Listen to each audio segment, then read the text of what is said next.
Why are you busy all the time? Or why are you pretending to be busy all the time? Or why you get yourself busy all the time?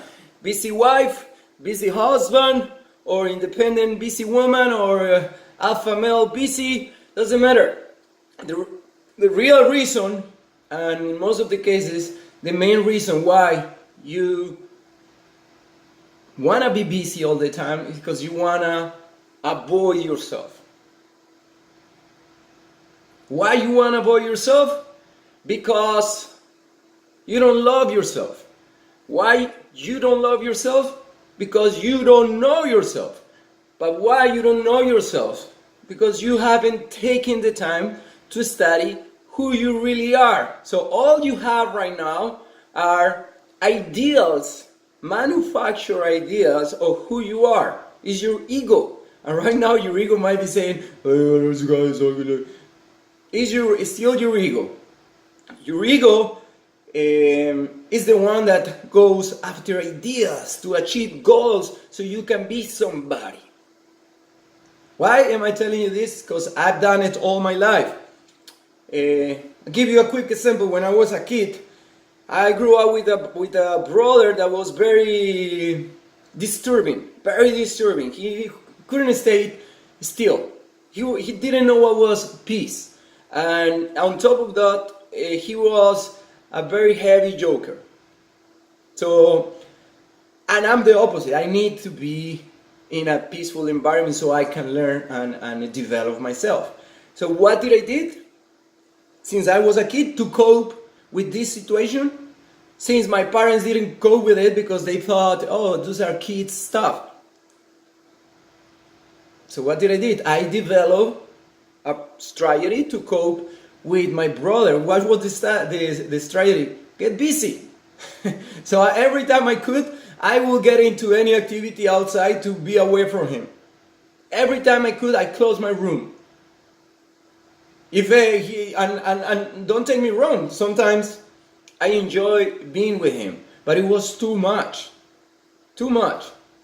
So I had to develop this way to cope with something that I didn't like, because I didn't stand by myself, because I was a really young kid. And when I stand by myself, my parents shoulder off, or didn't take it into consideration. They thought I was exaggerating.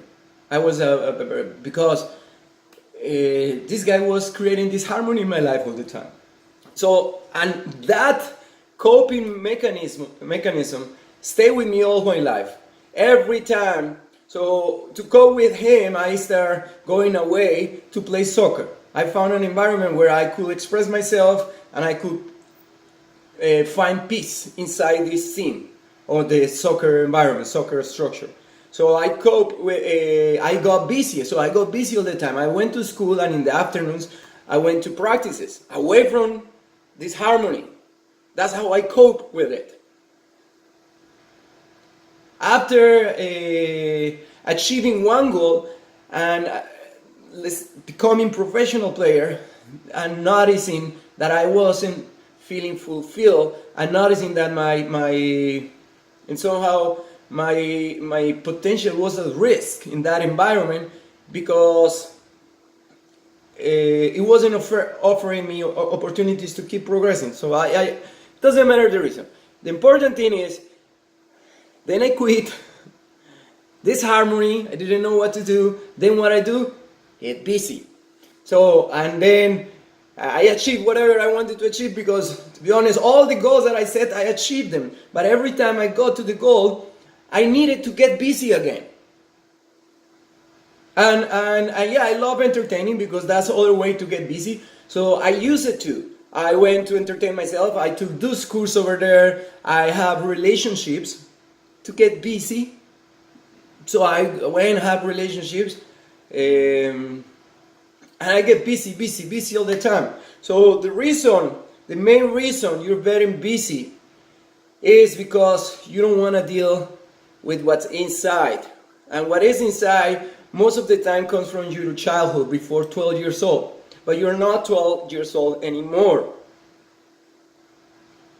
There is a price if you don't take the time, if you don't stop being busy living somebody else's story, because this is what happens. You've been busy, you don't get to know yourself, you don't value yourself, so you don't see yourself, you don't see value on your experiences.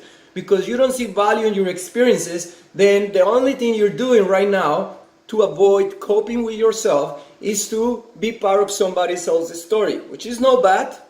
We all been there, but at some point again, it will come back to you, because it's your intuition, it's your heart. It will come back to you, and you might continue all your life getting busy and finding for something to release that insatisfaction. So you might find all your life getting busy to travel to the next destination. So I work on my job, I go look, and in the weekend I go to the next destination.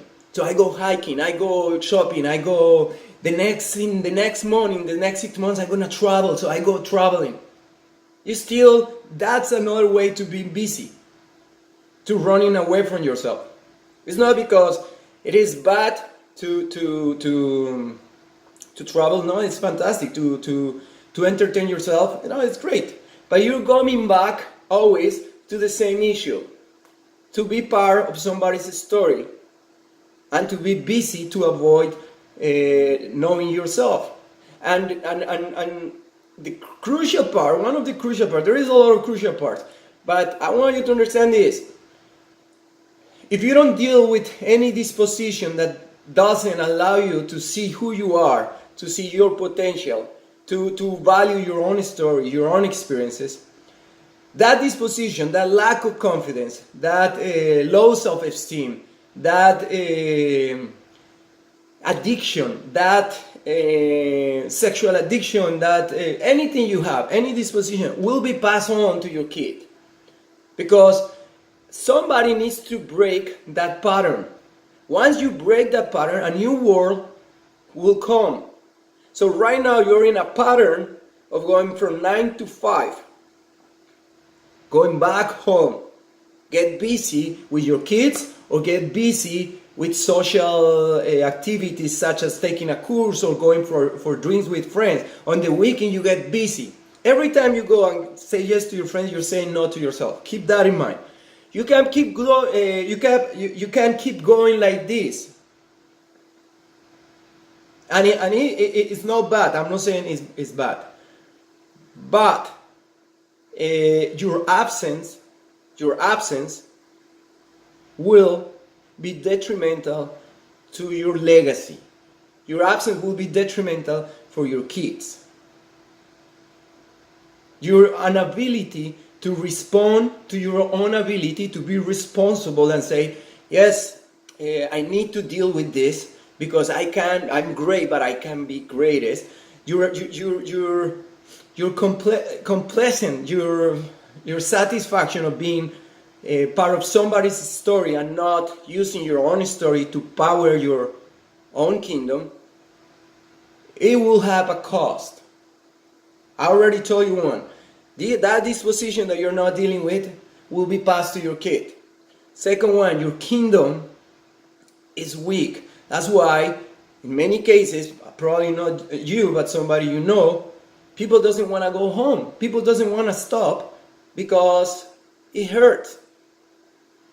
People doesn't want to go and see their wife or spend time with their wife, talk, because that will demand from them to deal with their issues.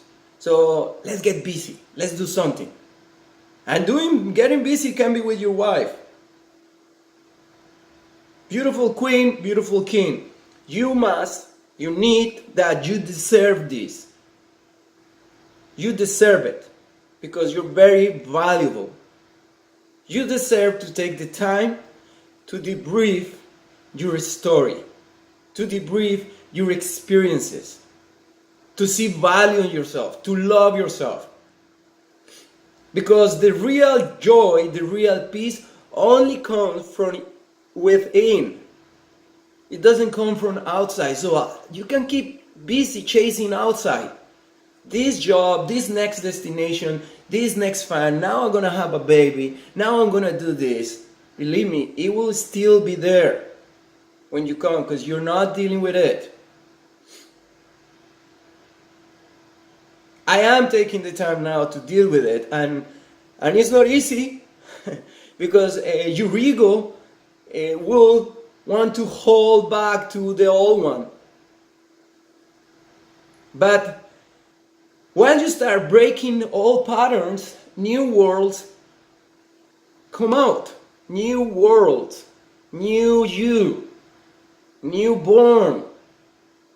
So you are recreating yourself. And the most important thing, you're getting to value and love yourself.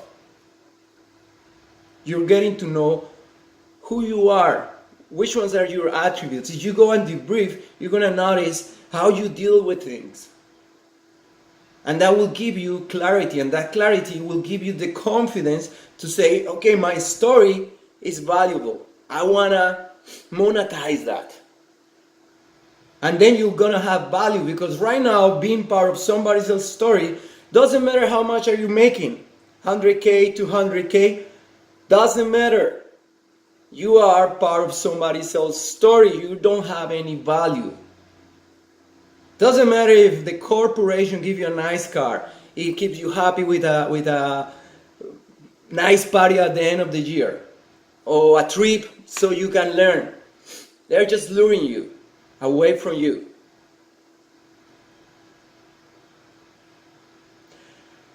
Done it. I share it. I hope it's useful. You're welcome. It's not easy to stand up here and tell your story, but we need it. We need to tell our own stories. So you're welcome. Love you.